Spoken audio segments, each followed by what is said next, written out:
여러분 한 주간 잘 지내셨어요? 예. 오늘 말씀은 베드로후서 1장 우리 16절부터 21절까지 말씀 들었고요. 여러분 오늘 상상 변모 주일입니다. 상상 변모 주일은 언제 있는 절기냐면 그 주현절 1월 6일이 지나지요. 그러면 주현절 후 첫째 주, 둘째 주 가다가 이제 사순절이 시작되는 제의 수요일. 예. Ashes Wednesday. Ash는 제입니다. 제 뭐 타고 남은 제. 그래서 Ashes Wednesday. 제의 수요일로부터 시작되는 사순절 바로 직전 주일을 우리는 산상 변모 주일로 지킵니다. 그럼 이게 다 의미가 있는 거예요. 보세요. 교회력으로 새해는 우리 작년으로 넘어가죠. 우리 그냥 태양력으로는 작년이죠. 넘어가서 대림절 첫째 주부터 우리가 트리 만들고 불 밝히면서 새해가 시작됐어요. 그죠? 그죠? 그래서 그 전주는 뭡니까? 새해 그 해의 마지막 주일은 왕이신 그리스도 주일이에요. 그래서 왕이신 그리스도 주일날 끝나고 나면 바로 대림절 첫째 주가 되고, 대림절 첫째 주 오면 대림절의 대미가 뭡니까? 성탄절이죠. 뭐 대림절이니까. 그죠? 성탄절이 다 끝나고 나면 곧바로 동방정교회의 성탄절인 주현절이 되고, 주현절 1월 6일이 지나고 나면 우리가 첫째 주, 둘째 주 하죠. 그런데 이제 예수님께서 태어나시고 성탄절, 주현절은요, 예수님께서 에피파니, 나타나시고. 그러니까 두 가지 의미가 있어요. 태어나시는 것도 나타나는 것이지만 예수님께서 공생애로 시작하시고 우리 눈에 그저 목소로만 보였던 예수님이 이제는 구원자로 그리스도로 우리에게 나타나신다. 그 주현절이 끝나죠. 근데 이게 이제 예수님께서 본격적인 구원자로서의 사역을 시작하시면서 그 끝이 뭡니까? 우리의 구원을 이루는 끝이 예수 그리스도의 고난과 십자가의 죽음과 부활이죠. 우리 절기가 그렇게 쭉 지금 이어져 가는 겁니다. 그러니까 대림 태어나심부터 구원자로 나타나시고, 그 다음 사순절 동안 고난을 우리가 묵상하고, 그리고 성금요일 날 십자가에 달리시고, 그 다음 부활주일 하고, 그 다음 기쁨의 50일 보내고, 그 다음 다시 성령 강림 주일로 오디너리 피리어드가 이렇게 갔다가 다시 그 해가 끝나고 나면 대림절로 시작하는 거예요. 네, 복잡해 보이지만 크게 또 복잡하지도 않아요. 그런데 오늘 여러분 화면 보시면 알겠지만 휘장 색깔이 달라집니다. 그죠? 그래서 오늘만 흰색이에요. 그럼 다음 주부터는 예수님의 고난을 상징하는 보라색이 될 거예요. 그러니까 오늘은 예수님께서 그렇게 고난 속으로 들어가신다. 그래서 여러분 고난 받으시고 십자가에서 죽으시고 부활하시는 것은 실제로 행하시는 거잖아요. 구원의 사역들을. 그러면 제자들에게 내가 이를 위하여 이 땅에 왔다. 나의 정체성은 이거다. 물론 예수님 오셔서 우리 누가복음 4장, 지금까지 설교 잘 들어오신 분들은 기억나죠? 이사야 61장 말씀을 그 고난 시험 받으신 다음에, 금식 후 시험 받으신 다음에 이사야 61장 말씀을 펼치셔가지고 예수님께서 나에게 기름을 부으시고 나를 보내서 가난한 자들에게, 눌린 자들에게, 갇힌 자들에게, 예수님 오셔서 이 땅에서 그 사역을 하셨어요. 근데 그것은 그 시간과 공간에 한정되었던, 그래서 그 사람들 복이지 뭐. 삭개오 아저씨 자기 복이에요. 예수님을 만나고 예수님을 자기 집에 모시고 함께 주무시고 밥도 먹고. 우리 한번 그런 경험을 한다 생각해보면 얼마나 가슴이 터질 것 같아요. 근데 그건 그 사람들의 복인데, 그것으로만 끝나는 것이 아니라 예수님의 사역이 그 시간 공간 한정적으로 2000년 전 그 시대에 그 예루살렘이라는 그 나사렛이라는 그 공간에서만 예수님이 이루셨다면 지금 우리가 무슨 상관이 있어요? 그러지 않잖아요. 그러니까 예수님은 온 인류를 위하여 하신 이 일들이 진짜 찐인, 우리 요즘 젊은 사람들 쓰는 말로 찐 사역인 거죠. 그래서 이 찐 사역의 예고편으로, 그리고 내가 다시 이런 일들을 이룰 거고, 이 일들이 있은 다음 너희들에게 소망을 주고 마지막 때가 되면 너희들에게 나타나서 너에게 와서 이 모든 것을 이루리라 라는 것을 이제는 보이셔야 했던 거죠. 오늘 그 일이 변화산 사건입니다. 사실은 변화산이라는 것은 우리가 지어서 붙인 별명일 뿐입니다. 산에 올라가셨는데, 제자들과 함께 산에 올라가셨는데 예수님이 변하셨어요. 그래서 우리가 이 산 이름 별명을 변화산인데, 영어로 하면 트랜스피규레이션이에요. 피규어 알죠? 요즘 나이 든 우리 청년들도 자매들은 잘 안 할 것 같은데 남자 청년들은 이 로봇도 모으고 피규어 모으더라고요. 피규어는 모습입니다. 그래서 트랜스피규레이션은 모양이 변모하셨다는 거예요. 변화되셨다는 거예요. 누가요? 예수님이. 네. 예수님이 신령하고 영광스럽고 능력 가운데 거하시는 것으로 보이게끔 변하셨다는 거예요. 이 변하는 것을 누가 봤습니까? 예수님께서 제자들 12명을 다 데리고 안 가시고 세 사람만 뽑아서 올라가셨어요. 누구예요? 베드로와 야고보와 요한입니다. 베드로와 야고보와 요한 세 사람만 뽑아서 올라가신 거예요. 이 사람들은 어떤 사명과 역할을 가진 거예요? 이제는 지금 이 산에서 일어날 일들을 보고 느끼고 해석하고 경험하고 깨달은 다음 예수님이 떠나시고 나중에 부활로 승천하시고 나서 이 땅에 남았을 때 이 세 사람의 역할은 뭐예요? 이 사건에 대한 증인의 삶을 살아야 된다는 거예요. 자, 오늘 우리가 베드로후서 말씀을 읽었어요. 베드로후서를 남기면서 이 글을 쓴 2세기 초반에 쓰여졌다라고 추정됩니다. 그러면 2세기 초반이면 베드로 아저씨는 사실은 돌아가셨어요. 그런데 저번에도 말씀드렸지만 그 선생님의 가르침을 계속 받고 그 선생님의 설교를 듣고 그 선생님의 가치관과 신앙관과 세계관과 이 모든 신학들을 습득한 제자들이 그 선생님이 돌아가시고 없을 때에 글로 써서 이 글을 누구에게 헌정한다고요?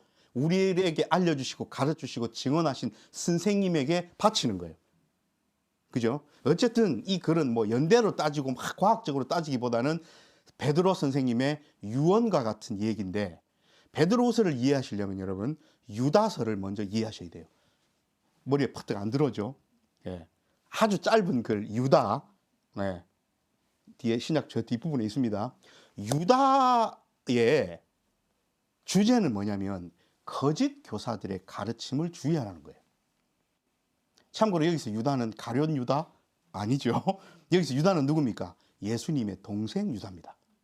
야고보서를 쓴 야고보도 예수님의 동생이에요. 다시 말씀드리면 목수였던 요셉과 마리아 사이에서 첫 번째로 베들레헴 마구간에서 태어나신 분은 예수님이고 그 뒤에 계속 자녀가 태어났지 않겠습니까? 그 동생들이에요.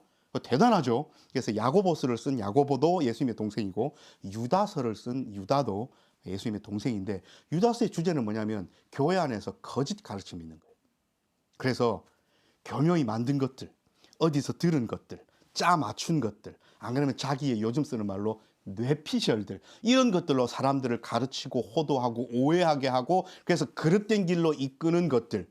그래서 증거를 대봐. 그러면 증거도 없어요. 내가 어디서 봤는데. 요즘으로 치면 근거도 없이 인터넷에서 봤는데 유튜브에서 누가 그러더라. 이게 진리고 진실입니까? 그럴 수 없잖아요.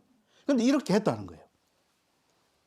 그래서 베드로후서는 이런 거짓 선생들의 가르침에 대한 오해와 착각과 그 공동체 안에서의 무리를 일으키는 것들을 전제로 깔고 이야기를 하는 겁니다. 자, 너희들은 교묘히 만든 것들, 어디서 들은 것들, 요즘 말로 하면 유튜브에서 본 것들, 인터넷 블로그에서 발췌한 것들, 여러분 이런 것들 논문에 첨부할 수 없습니다. 공신력이 없어요. 근거로서는 아주 부족한 겁니다. 어쨌든 이런 것들로 이야기를 하는데 하면서 오늘 베드로 선생님이 이야기를 하십니다. 뭐라고 이야기하셔요? 우리 주 예수 그리스도의 능력과 강림하심을, 우리 주 예수 그리스도의 능력과 강림하심을 너희에게 알게 한 것이. 자, 그러면 이때까지 베드로 선생님이 뭘 가르치셨다는 거예요? 예수님께서 영광 가운데, 능력 가운데 장차 오셔서 너희를 영원한 생명으로 이끄실 것이다. 다시 말하면 창조주, 섭리주, 구속주, 심판주 하나님 중에 심판주로 오실 예수 그리스도에 관하여 가르쳤다는 거예요. 공동체에. 근데 너희로 알게 한 것이 유다서가 이야기한 것처럼 교묘히 만든 거, 어디서 들은 거, 지어낸 거, 뇌피셜로 이야기한 것이 아니라 내가 너희에게 예수 그리스도의 영광과 능력과 강림에 대해서 가르치고 알게 한 것은 뭐라고 적혀 있습니까? 교묘히 만든 이야기를 따른 것이 아니요. 그 다음 중요하죠. 우리는 그의 크신 위엄을 본 자라. 오늘 사도 베드로 선생님이 그것을 보았다 이야기하는 거예요. 자, 이쯤 되면 여러분 누가 반박할 수 있습니까? 봤다는데. 접촉사고가 났어요. 교통사고로. 그죠? 그럼 가끔씩 인명사고가 난다거나 큰 사고 났고 누가 뺑소니를 쳐서 그 사고 수습이 안 될 때는 경찰관들이 현수막 붙여놓죠. 이런 사건 보신 분, 몇 날 몇 시, 며칠 몇 시에 뭐 흰색 차량이랑 검은색 차량 이 교차로에서 이렇게 충돌된 거 본 사람 이렇게 해놓잖아요. 뭘 찾는 겁니까? 목격자를 찾는 거예요. 이 목격자의 증언은 판사가 판단할 때 엄청난 영향을 미치죠. 판결에. 마찬가지 아닙니까? 오늘 사도 베드로 선생님은 교묘히 만든 이야기를 따른 것이 아니라 내가 친히 보았다. 자, 뭘 봤을까요?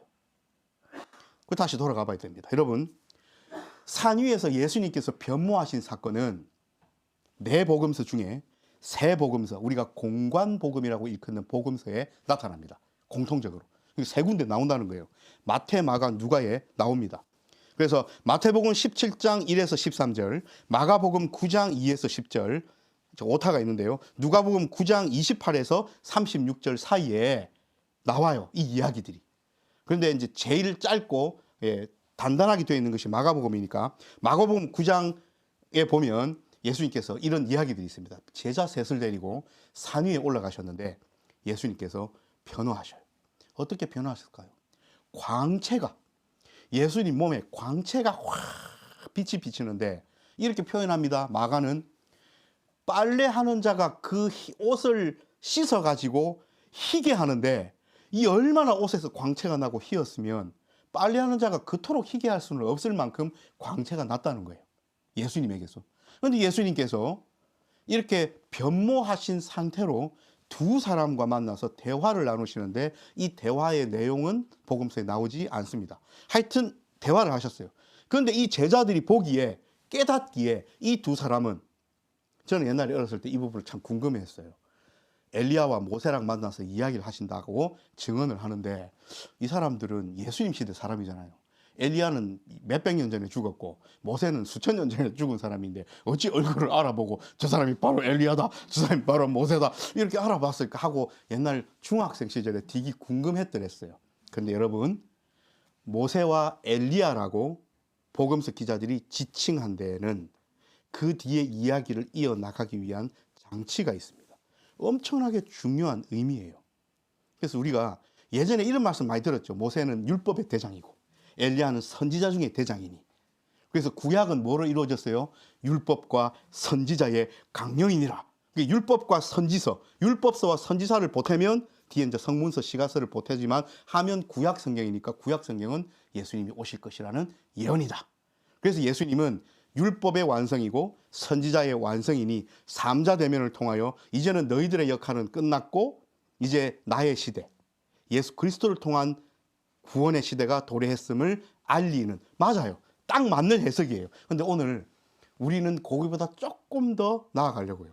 반석이 빛된 교회의 말씀의 깊이는 여러분 자부심을 가져도 됩니다. 제가 잘한다는 말씀이 아니라 하나님께서 우리에게 이 몇 안 되는 이 작은 공간에서 이 말씀의 깊이라도 없으면 어쩔까 싶어서 복을 듬뿍듬뿍 부어 주시는 거예요. 자, 여기까지 이해되셨죠? 율법과. 그런데 조금 더 나아갈 겁니다. 자, 마가복음 9장 7절을 제가 읽을게요. 마침 구름이 와서 그들을 덮으며 구름 속에서 소리가 나되 이는 내 사랑하는 아들이니 너희는 그의 말을 들으라 하는지라. 이게 마지막 부분이에요. 옷이 광채가 났고 모세와 엘리야랑 예수님이 만나시는 장면을 보았고 그래서 제자들이 누가복음에 의하면 잠에서 깼다가 이렇게 보니 깜짝 놀랐다는 표현도 있습니다. 어쨌든 이 세 분이 이야기하는 것을 보고 제자들은 뭘 느꼈다고요? 와, 이곳이 천국이구나. 예수님도 계시고 율법의 대장인 모세도 계시고 선지자의 대장인 엘리야도 계시니 이곳이 천국이구나. 그래서 내려가기 싫었어요. 뭐라고 이야기합니까? 우리가 초막 셋을 짓겠으니. 예수님 여기 머무십시오. 우리가 내려가지 맙시다. 그런데 예수님은 단호하게 이 대화가 끝나신 다음 아니 내려가자 하셨어요. 이것은 또 다른 설교 제목이 될 수 있는데 예수님의 사역은 저 천국 혹은 저 산속에 세상과 동떨어진 곳에 있을 수 없습니다. 그래서 교회는 세상 가운데 있어야 돼요. 예수님의 사역은 내려오셔야 돼요. 아무리 신성하고 영광스럽고 능력이 가득한 곳이라 해도 그곳에 머물면 아무 소용이 없어요. 내려와서 세상 속에 머물러야 돼요. 이걸 좀 더 해석해 볼까요? 예수 믿는 사람들끼리만 친구하면 안 돼요. 예수 믿는 사람들끼리만 뽁짝뽁짝 모여서 살아가면 우리들만의 리그가 되어요. 예수님께서 만나신 사람들은 누군데요? 죄인들, 홀대받는 자들, 심지어는요 예수님을 대적하는 유대인들, 바리새인들, 서기관들, 제사장 그룹, 그리고 자기들 압제하는 로마 군인들, 예수님 다 만나셨어요. 바울은요 일부러 그런 사람들, 이방인들 다 만났어요. 이것이 진정한 사역자의 모습입니다. 우리끼리만 모여서 날마다 찬양하고 기도하고 은혜 받고 가슴 뜨거워지면 좋죠. 그런데 그것은 우리가 은혜 받고 좋은 것이지 사명을 감당하는 삶은 아닙니다. 우리는 세상 속으로 나아가야 돼요. 다시 돌아오면 이야기로 돌아온다는 겁니다. 그렇게 초막셋을 짓겠으니 했는데 예수님께서 아니다 하는 그때에 하늘에서 음성이 들립니다. 오늘 우리가 읽은 이 말씀 보이죠? 구름이 와서 그들을 덮으며 소리가 나되 이는 내 사랑하는 아들이니 너희는 그의 말을 들으라 하는지라. 여러분, 여기에는 구약 성경과 매칭되고 연결된 아주 중요한 해석이 있어야 되고 필요합니다. 여러분, 다음 장을 제가 모세가 율법의 대장이다. 그래서 율법을 완성시킨다. 맞는 얘기예요. 그런데 좀 더 구체적으로 한 단계 더 깊이 내려가 봅시다. 모세 할아버지가 신명기에서 돌아가시기 전에 두 번째 율법, 신명기는 디우트로노미잖아요. 제2의 율법.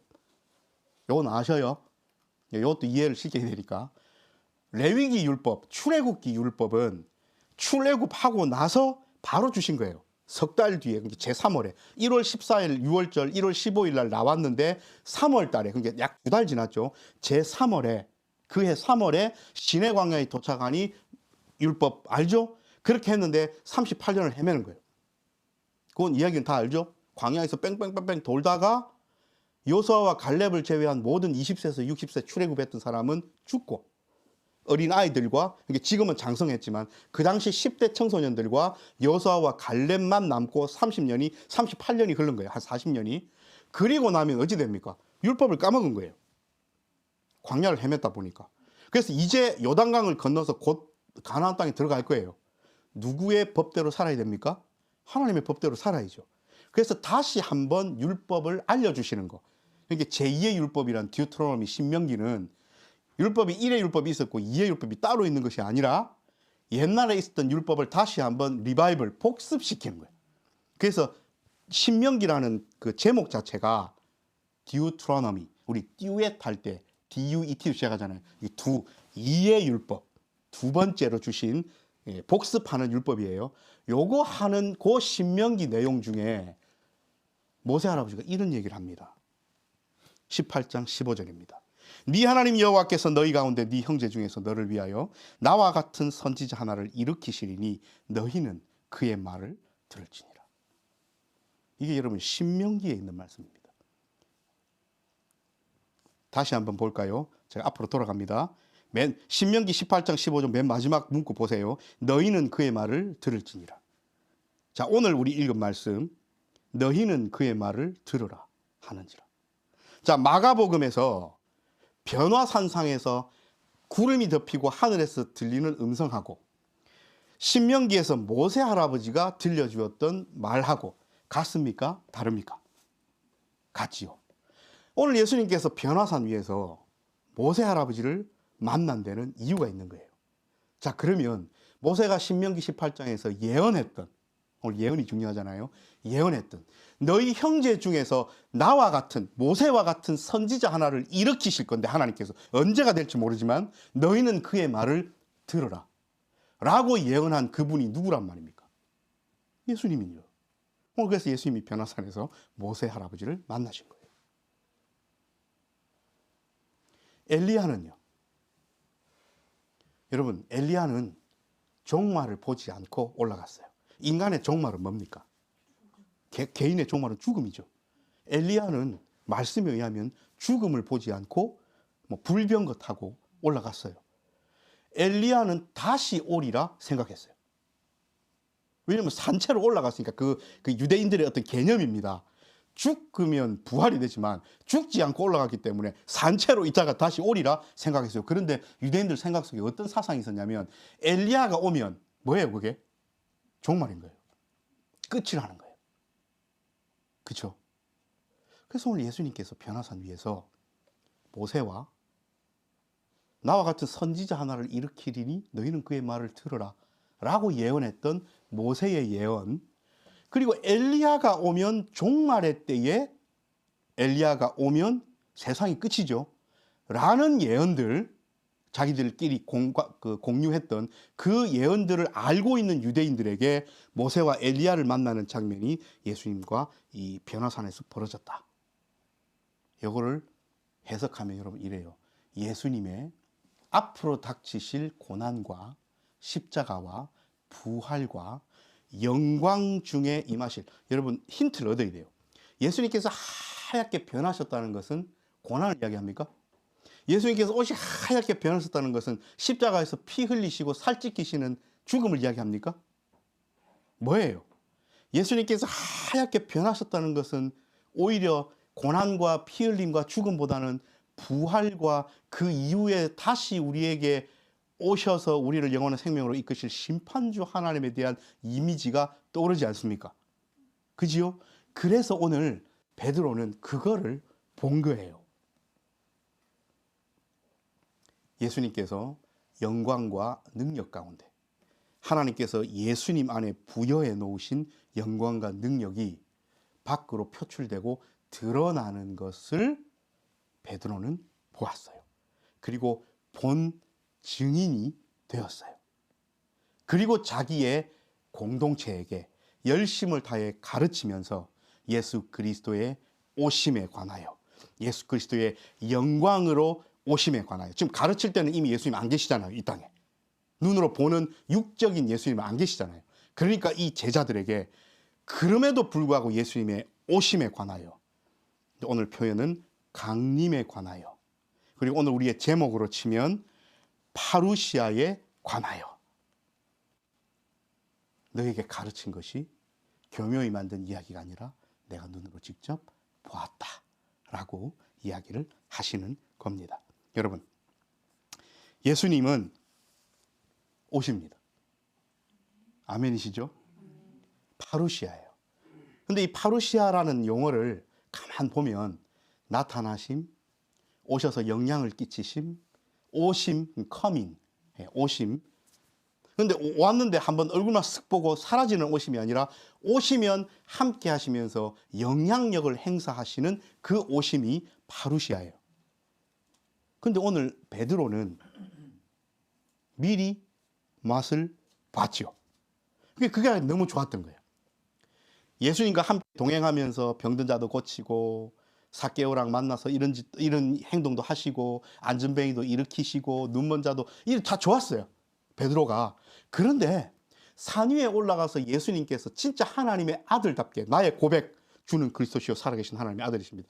아들, 자기가 생각하는 아들답게 변형되시고 영광스럽게 능력으로 오 하나님 맞는데, 오 하나님처럼 능력 있으신데, 오 라고 느낀 그게 너무 좋았던 나머지 그곳에 있고 싶어 했어요. 자, 그러면 사도 베드로 선생님은 뭘 맛본 거예요? 예수님의 파루시아를 미리 맛본 겁니다. 그게 너무 좋았던 거예요. 자, 이게 오늘 말씀의 스토리예요. 여러분, 우리는 어찌 살아야 됩니까? 이제 다음 주 수요일, 우리 3일 뒤부터는 제의 수요일 시작되면서 예수님의 고난에 집중해야 됩니다. 예수님께서 왜 고난을 당하셨는지에 집중해야 돼요.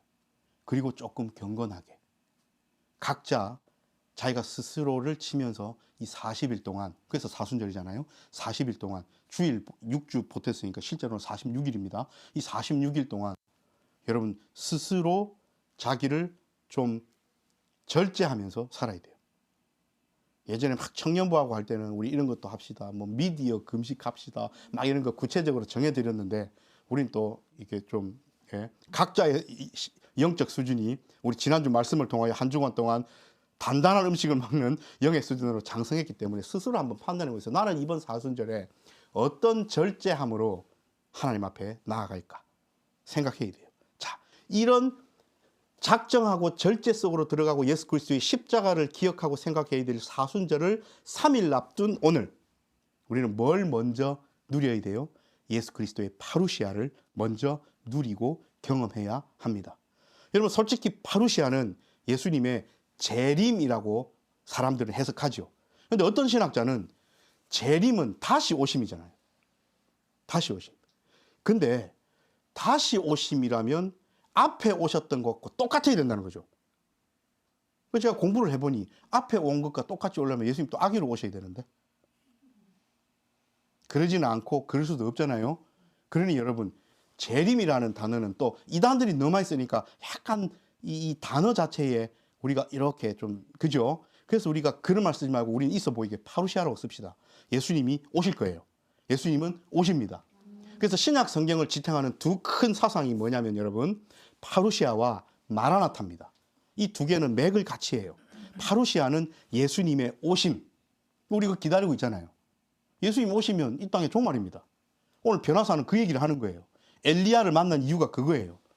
그래서 엘리야가 나타났다는 것은 엘리야가 나타나면 종말인데 예수님의 나타나심, 예수님의 파루시아는 그저 세상과 관계없이 중간에 떡 나타나는 것이 아니라 그 예수님의 파루시아는 이 땅의 종말과 밀접한 관련이 있다는 것을 보여주시는 거예요. 그게 중요한 겁니다. 그래서 심판주로 마지막 때에 오실 거예요. 그 파루시아가 빨리 왔으면 좋겠죠. 빨리 안 왔으면 좋겠어요. 옛날에 저는 어렸을 때 뭐 전도사님이나 목사님들 설교할 때 막 이렇게 물었어요. 하나님 앞에 신앙생활 잘하고 자신 있는 사람은 예수님 어서 오십시오 라고 이야기할 거고, 그리스도인인데 조금 내가 못 살고 조금 부끄럽고 이러면 아우 좀 이따 오시지 이렇게 하는 사람도 있을 거다. 근데 여러분, 그럴 수 없습니다. 우리의 늘 기도와 간구는요, 파루시아와 마라나타가 같이 가야 돼요. 파루시아는 오신다는 사실 자체에 대한 우리의 신앙 고백이고, 마라나타는 뭡니까? 성경의, 신약 성경의 마지막 부분, 아멘 주 예수여 오시옵소서. 이게 뭐예요? 얼른 오시라는 거예요. 주여 어서 오십시오. 이게 오시는 것은 파루시아, 어서 오십시오라는 기도는 마라나타. 그래서 이 두 개의 축이 우리의 삶을, 우리의 소망을 끌고 나가야 됩니다. 여러분, 이렇다면 제의 수요일로부터 시작되는 사순절을 앞둔 오늘 우리의 삶은 어때야 됩니까? 그리고 남아있는 46일의 사순절을 보내는 우리의 삶은 어때야 됩니까? 여러분, 파루시아를 맛보지 않은 채 예수 그리스도의 십자가를 고백하고 묵상한다? 나를 절제한다? 그 껍데기일 뿐인 거예요. 그죠? 그래서 오늘 우리는 사도 베드로 선생님이 경험했던 변화산 위에서의 파루시아를 오늘 우리가 경험해야 됩니다. 여러분, 예수님 여러분들 삶에, 저와 여러분 삶에 오셨습니까? 예수님께서 오셔서 지금 우리와 함께 하십니까? 여러분들, 저와 여러분들의 삶 가운데는 예수 그리스도의 파루시아가 있습니까? 이것을 누리고 경험한 사람만이 이 사순절을 그리스도의 십자가 앞에 제대로 나아갈 수 있어요. 예수님이 누구신지, 예수님이 내 삶에 어떤 일을 행하셨는지, 예수님이 내 삶에 오셔서 나의 미래가 어떻게 바뀌었는지, 나의 존재가 어떻게 바뀌었는지에 대한 생각도 없는데 무슨 사순절을 보내며 무슨 그리스도의 십자가의 고난을 묵상한단 말입니까? 절제하면 뭐합니까? 그지요? 그래서 오늘 여러분들의 고백은, 주여, 주님께서 내게 파루시아 오셔서 함께 하시니, 그리고 진짜 예수님께서 말씀하신 미래의 파루시아, 눈에 보이게끔 오실 그 파루시아를 기대하오니, 아버지 하나님, 오늘 내가 이 파루시아를 베드로가 누렸듯이 나도 누리고 경험하게 해주십시오. 그래서 나도 이 땅 가운데 베드로처럼 증인의 삶을 살게 해주십시오 라고 기도해야 돼요. 말씀을 정리합니다. 여러분, 어려울 것 없어요. 베드로, 야고보, 요한은 그분들도 완전히 마지막 때에 오실 파루시아, 궁극적 파루시아를 맛을 못 봤잖아요. 맞죠? 아직 예수님 이게 그죠? 그런데 그 당시 변화산 위에서 맛봤다는 거예요. 영광과 강림을 맛봤다는 거예요. 우리도 그 경험을 해야 된다는 겁니다. 그래서 이번 한 주간 우리는 변화산으로 올라가야 돼요. 내가 가는 곳이 어디든 간에 예수님의 변형하시고 변묘하셔서 예수님께서 하나님께서 주신 영광과 능력을 맛보는 그곳이 변화산입니다. 그것이 나의 직장이 될 수도 있고 나의 아르바이트 자리가 될 수도 있고 나의 집이 될 수도 있고 내 방이 될 수도 있고 학교가 될 수도 있어요. 어디서든 간에 예수 그리스도께서 영광과 능력 가운데 내 삶 가운데 찾아오신 것을 미리 맛보고 내가 그것을 맛봤기에 힘입어서 직장이든 학교든 알바 자리든 어디든 간에 증인의 삶을 살 수 있게끔 되면 나는 또 다른 베드로와 야고보와 요한이 되어서 증인의 삶을 살아가게 된다는 거죠. 그래서 이번 한 주간 여러분 하나님께서 기다리실 겁니다. 내 딸이 내 아들이 나를 만나고 내가 보낸 파루시아를 누리는 그곳 변화산이 어디서 이루어질 것인지를 월요일 날 할 건지 화요일 날 할 건지 아니면 주일 날 저녁에 할 건지 하나님께서 불꽃 같은 눈으로 찾고 계실 거예요. 그래서 저와 여러분 한 주간 동안 변화산에서 누렸던 베드로 야고보 요한의 경험을 우리도 함께 공유하는 그렇게 공유한 채 제의 수요일을 맞아 사순절로 들어가는 그런 귀하고 복된 한 주간 보내시기를 하나님께서 간절히 바라고 계십니다. 기도하겠습니다. 하나님 아버지 감사합니다.